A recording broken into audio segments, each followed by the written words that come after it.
Bismillahirrahmanirrahim. Assalamu alaikum wa rahmatullah. La vidéo aujourd'hui est de répondre par les preuves tirées de la révélation, l'histoire et l'ijtihad, l'effort intellectuel, de répondre qui sont Ar-Rum aujourd'hui. Ar-Rum est un terme arabe utilisé par Allah dans le Coran et qu'on retrouve dans les hadiths pour désigner l'Empire romain d'Orient de l'époque de la révélation au prophète Mohammed sallallahu alayhi wa sallam. L'Empire romain d'Orient, connu aussi par l'Empire byzantin. Allah parle de Ar-Rum dans la sourate Ar-Rum numéro 30. A'udhu billahi minash shaitanir rajim. Bismillahir rahmanir rahim. Alif lam mim. Ghulibati Ar-Rum fi anna al-ardi wa hum min ba'di ghalabihim sayaghlibun.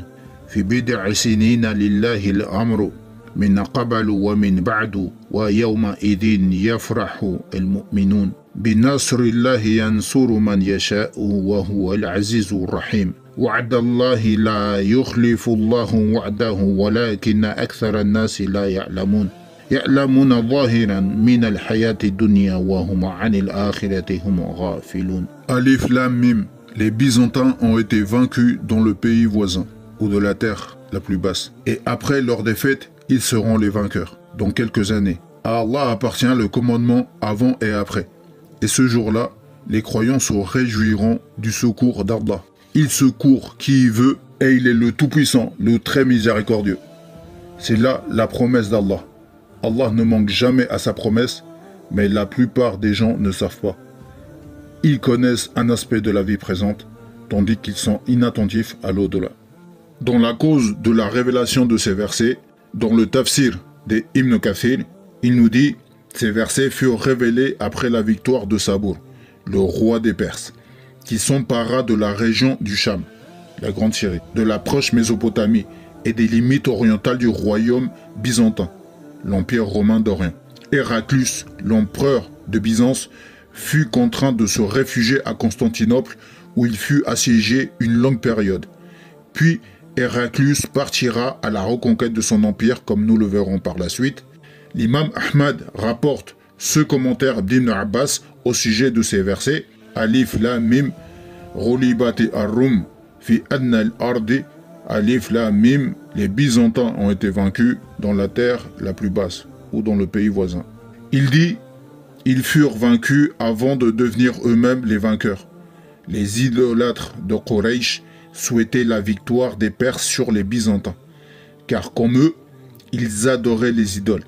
A l'inverse, les musulmans souhaitaient la victoire des Byzantins qui avaient reçu les Écritures sur les Perses. La victoire des Perses fut relatée à Abu Bakr qui en informa le messager d'Allah sallallahu alayhi wa sallam. Celui-ci lui dit « Ama innahum sayaghlibun » Ils remporteront certainement la victoire, c'est-à-dire les Byzantins. Abu Bakr rapporta ensuite ces paroles aux idolâtres qui dirent « Fixons un terme.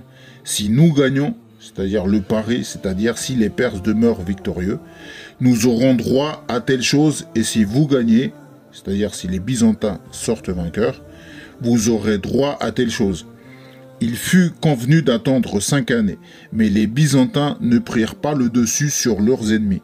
Abu Bakr en informa le messager d'Allah sallallahu alayhi wa sallam qui lui dit « Ala ja'altaha illa duna urahu qala al-ashr » Pourquoi ne pas avoir convenu d'une période maximale de 10 ans?